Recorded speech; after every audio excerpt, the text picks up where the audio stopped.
Well, I was wrong again. I hate to say it. My predictions this year have been horrific with the Dolphins.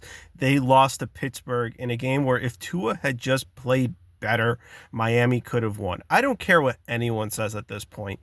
It's not, oh, Jonah could have played better at guard, or, the defense broke down at the end, or they couldn't run the ball. It's like, Tua, you're a $50 million quarterback. Step up.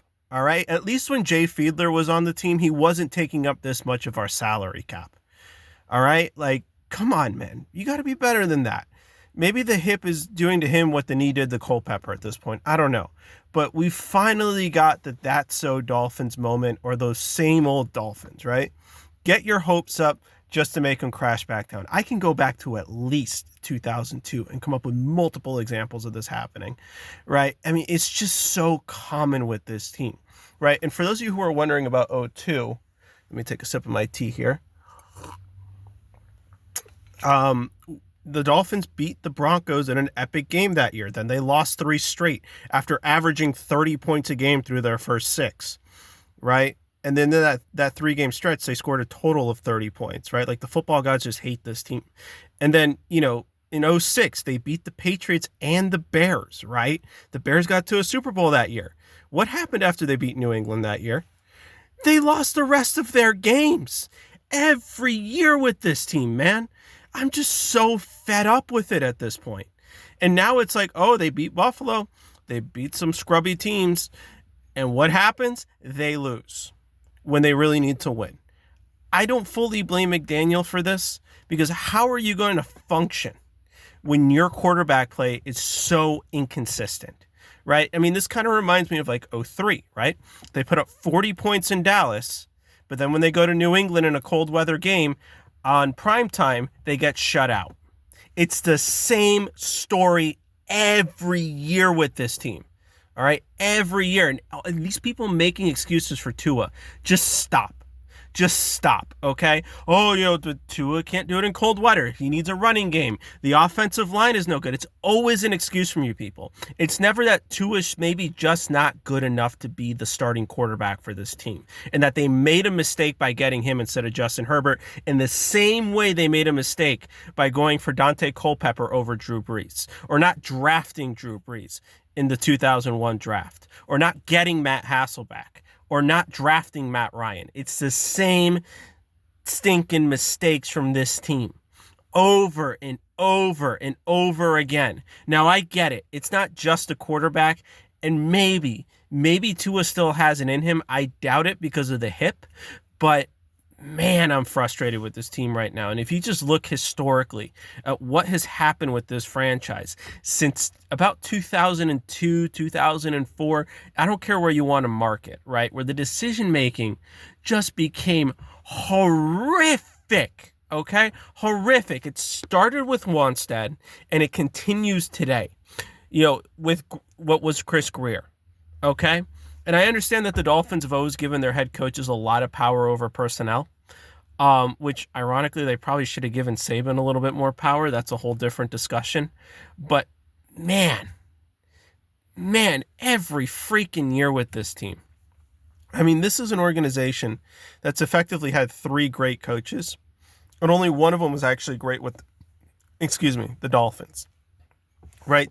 Don Shula won 2 Super Bowls for that organization, got the 5. He is the greatest Miami Dolphin of all time. It's not even close. Jimmy Johnson built a defense, and I think if he were given a little bit more time there in Miami, we might have seen more success. And then Nick Saban, who, give him Drew Brees and see what happens, right? And let's also not forget, and this is why I don't think Mike Tomlin will ever come to the Dolphins. Mike Tomlin was shafted by the Dolphins in 2007. Someone in the organization said he was too hip-hop, right? And I think that might be code for something else, but, whatever. We ended up hiring Cam Cameron instead, who was the worst coach in team history. Guys, this organization is a tire fire.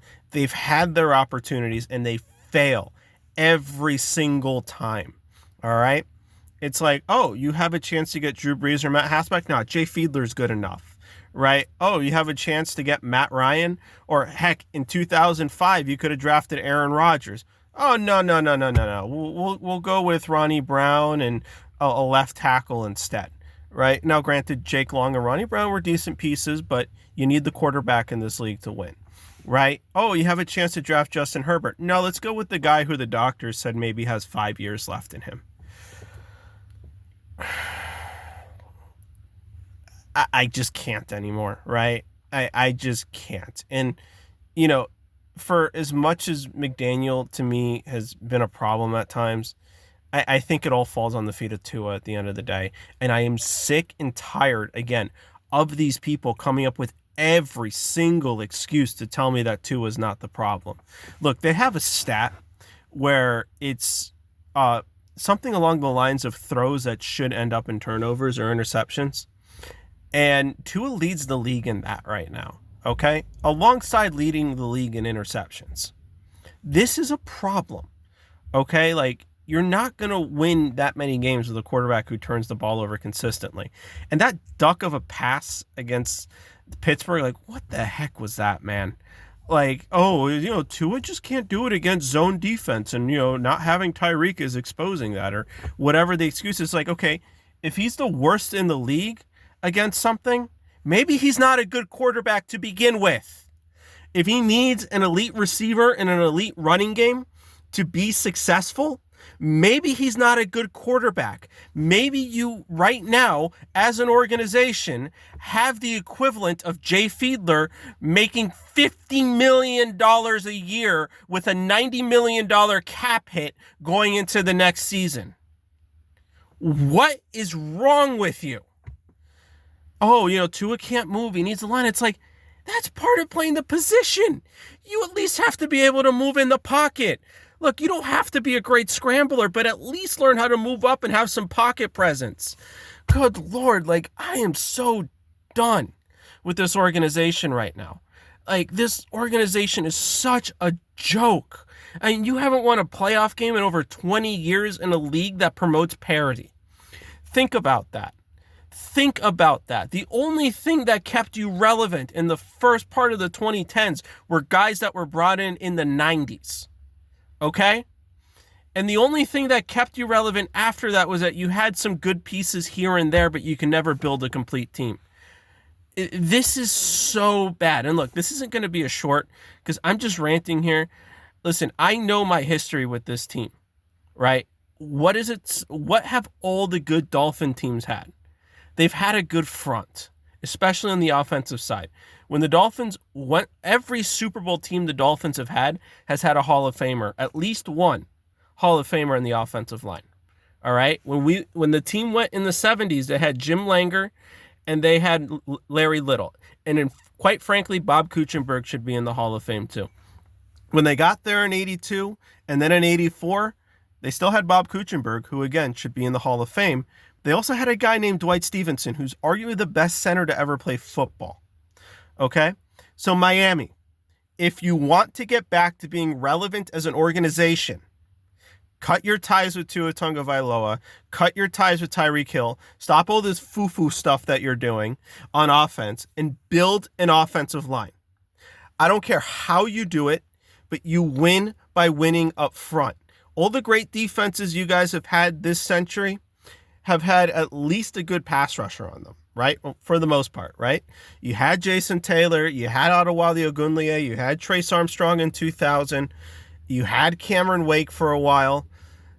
You guys need to win up front, all right? And frankly, the organization has done a pretty good job with defensive players up front, but the offensive players up front and the coaching for the offensive line has been horrific, a la Chris Forster, who we all know what happened with him, right? I don't have to get into the details there. I'm not trying to get this, get in trouble. But they have to get back to, building an offensive line. O-line play is the most important thing. You don't invest in that, you're not going to have a good offense, especially in the game today where these pass rushers are ridiculously good. Start there, continue to work up the defensive line, then you can fill the pieces in from there, okay? Please, I am sick of seeing a team that wins 6 to 9 games a year. All right, 6 to 8 before they added the 17th game. Right, I'm sick of it. All right, and it's because this organization has been in neutral for 20 years, since at least 2004. All right, at least since 2004, because their offensive lines have generally been really bad, but on the defensive side of the ball, they've had some good defensive lines, to be fair. And that puts you stuck in neutral because you win up front on one side of the ball, but not the other. Okay, I don't care about skill position players. I don't care about who the corner is or anything like that. I care about winning up front. Start there, cut your ties with whoever you have to cut ties with, and you guys will get back to where you need to be. Look, Philadelphia won a Super Bowl with Jalen Hurts, and they almost won 2 with him. Why? Because they have a really good offensive line. Jalen Hurts is not that good of a quarterback, for those of you who don't know. All right? Miami, please, I am begging you as a fan, develop and draft on both sides of the ball. On the lines, please. I'm sick of losing, and the only way this organization gets back on track is by doing that and cutting ties with Tua, particularly cutting ties with him if his regression is due to the hip injury. Look, if you guys can see that, you got to cut your ties with him, because he won't play at a level better than a Jacoby Brissett or a Jay Fiedler if that is a serious problem.